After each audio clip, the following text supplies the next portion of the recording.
안녕하세요. 여러분의 소중한 투자금과 올바른 투자 정보를 위해서 여러분의 눈과 귀가 되어줄 대연 멘토 신범철입니다. 오늘 알아볼 기업은 롯데정밀화학이고요. 롯데정밀화학의 최근 이슈와 함께 주가를 분석하는 시간을 갖도록 하겠습니다. 이제 롯데정밀화학의 이 이슈는 롯데정밀화학의 이슈는 아니에요. 전체적인 산업 이슈지.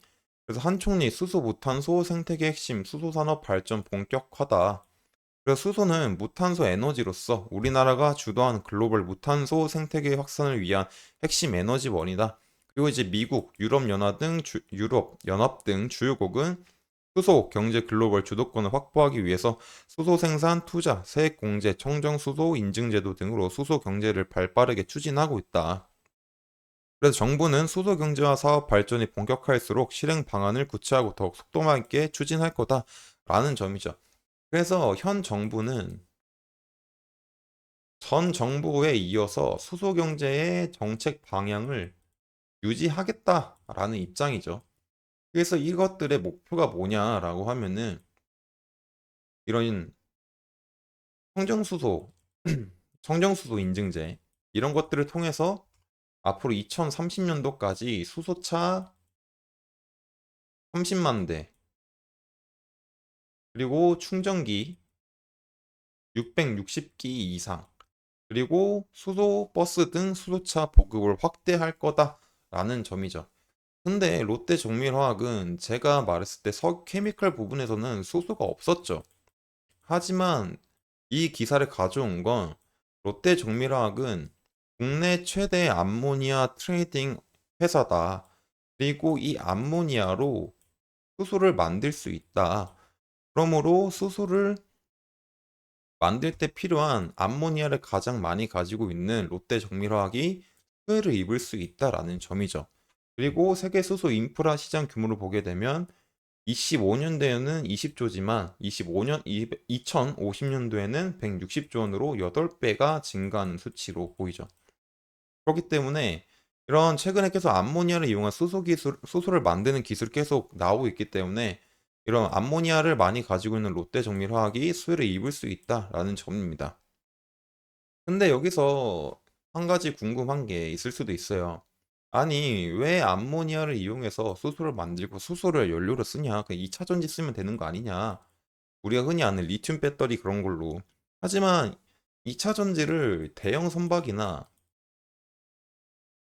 비행기를 썼을 땐 문제가 확실히 있죠.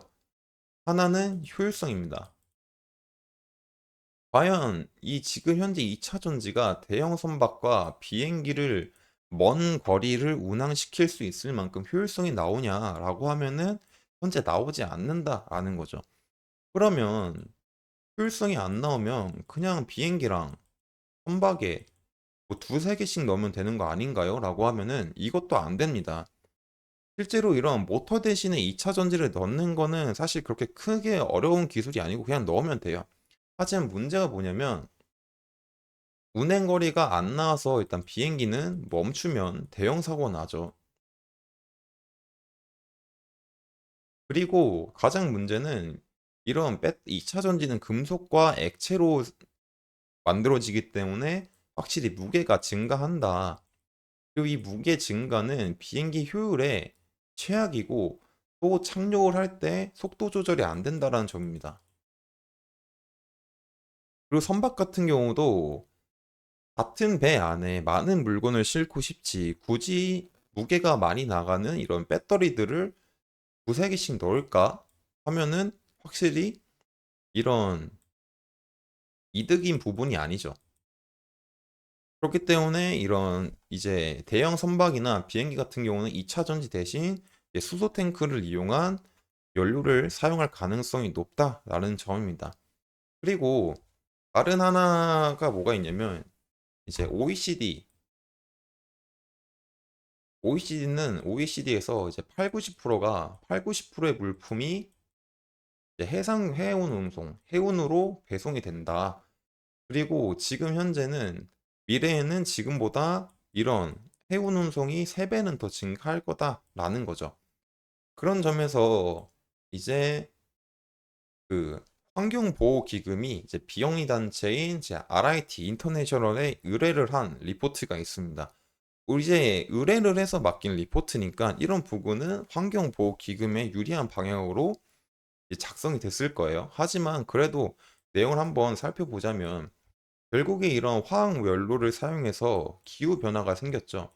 이런 기후 변화로 인해서 항구에 미치는 영향, 즉 해운 운송에 미치는 영향은 2050년도까지 연간 천억 달러, 2100년에는 250억 달러의 손해를 낳을 거다라는 거죠. 그리고 이런 환경 오염으로 인해서 최근에 어떤 일이 있었냐면 이제 독일의 라인강 수심이 낮아져서 이제 그러니까 폐쇄 위기에 처했던 적이 있고, 그리고 같은 해에 이제 미국 미시시피 강이죠. 미시시피 강이 가뭄으로 해서 수위가 기록적으로 낮아졌습니다. 그래서 이 항로를 통해서 농산물 운송이 중단이 됐다. 그래서 약 10억 달러의 손실이 났다라는 점입니다. 그렇기 때문에 앞으로 환경을 생각해서라도 대체 에너지 자원을 타져야 되고, 이 중 하나가 수소다라는 거죠. 그리고 이 수소를 만들 수 있는 건 암모니아니까 암모니아를 가장 많이 가지고 있는 롯데 정밀화학은 이제 수혜를 확실히 얻을 수 있다라는 점이죠. 그리고 요즘에는 수소를 운반할 때 기술이 이제 LOCH가 있긴 하지만 결국에 수소 탱크의 문제점이 뭐냐면 수소 자체가 그 같은 부피의 많은 양의 수소를 저장하기가 조금 힘들어요. 하지만 같은 탱크 안에 암모니아를 집어넣게 되면 기존의 수소를 넣은 것보다 1.7배를 더 넣을 수 있다. 그리고 이 안에 들어있는 암모니아를 이용해서 그냥 바로 수소를 만들 수 있다라는 연구 개발이 있습니다. 그렇기 때문에 이런 점은 확실히 그냥 그 연료하는 회사한테 암모니아만 공급해 주면 되니까 롯데 정밀화학한테는 굉장히 이득인 부분일 겁니다. 그래서 이슈는 여기까지 마치기로 하고요. 또 새로운 이슈에 대해서는 제가 지속적으로 말씀을 해 드릴 겁니다. 그래서 롯데 정밀화학의 최근 주가를 보게 되면은 제가 이제 말했던 건 롯데 정밀화학은 큰 틀에선 혼조세를 보인다라는 점이었죠. 그렇기 때문에 아직까지는 엄청 큰 방향성을 안 보일 수도 있다라는 거였습니다.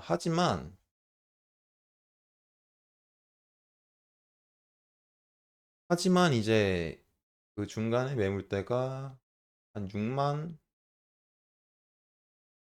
이 부근이겠네요.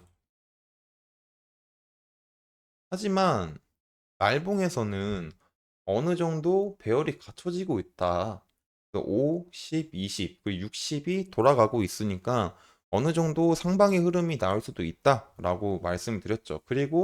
현재, 그리고 그러면서 이런 흐름에서 제일 중요한 건 결국에 10, 20, 60 갔을 때 이런 부근을 돌파하는 장대 양봉, 거래량이 나와주면서 이렇게 되면은 살짝 눌리더라도 추가적인 상승을 할 수 있다라고 제가 말을 했습니다. 그래서 지금 오늘 이런 부근들이 나왔고, 현재 장마감이 한 8분 정도 남은 상태네요. 그리고 지금 현재 8분밖에 안 남았으니까 지금 현재 흐름이 계속 유지되지 않을까 생각을 하고 있습니다. 그래서 이런 부분까지 맞고 매물대 돌파를 한 상황에서 우리가 이제 어떻게 해야 될까를 생각해 봐야 될 것 같아요. 확실히 주봉 자체 큰 틀에서 혼조세니까 얘는 사실 눌려도 엄청 이제 이상한 그림은 아니죠. 하지만 눌렸을 때 우리가 어디를 지지를 받아야 되냐, 최소한 59,000원. 눌려도 이 부근, 이 부근, 이 부근 밑으로 떨어지지 않으면 추가적인 상승의 흐름이 나올 수도 있지 않을까. 그렇게 볼 수도 있을 것 같아요. 그리고 일단 현재 부근에서는 이 부근, 62,000원 부근이 매물대로 작용할 수도 있겠죠. 그래서 여기서 어느 정도 그 다음에는 이제 매도 물량이 조금 나와서 눌릴 수도 있다. 하지만 눌리더라도 눌리더라도 크게만 눌리지 않는다면 조금 우리가 상황이 괜찮지 않을까. 볼 수 있을 것 같습니다. 그래서 롯데정밀화학은 딱 이렇게만 보면 될 것 같아요. 일단 이제 63,000원 나온 만큼 이 부근이 매물대니까 살짝 매도세가 나올 수 있지만 이 부근에서 최소 이제 6만 원 부근 이 밑으로 떨어지지 않으면 다시 추가적인 반등이 나올 수도 있지 않을까라고 생각을 합니다. 그리고 여기서 이제 큰 눌림이 나오지 않더라도 그 다음에 눌릴 수 있는 부분은 이제 한 6만 5천 원 부분이 될 것 같네요. 그래서 이 6만 5천 원 부분까지 가면은 어느 정도 이제 차익 실현하실 분들도 있고 또 이제 매도 물량이 여기서 많이 나올 수도 있으니까는 어느 정도 이득을 보신 분들은 잠깐 쉬어가는 것도 괜찮지 않을까 생각합니다. 그리고 다시 정리하자면 그동안 주봉에서는 혼조세의 모습을 보였지만 날봉에서는 어느 정도 이평선들의 배열이 갇히는 거 보이니까 이 부분에서 장대 양봉이 뜨게 되면은 어느 정도 그 상승의 흐름을 조금 이어갈 수 있다라고 전 시간에 얘기했었다. 그리고 오늘 이 흐름이 나왔고, 그리고 이 흐름에서 이 부분에서 눌림이 올 수 있지만 크게 눌리지만 않는다면 다시 한번 반등을 생각해 볼 수 있지 않을까. 그리고 반등이 다시 왔을 때 65,000원 부근에서는 이제 어느 정도 매도세가 나올 수 있으니 한번 어느 정도 이득을 보신 분들은 이제 잠깐 쉬어가는 것도 괜찮다라는 것일 것 같습니다.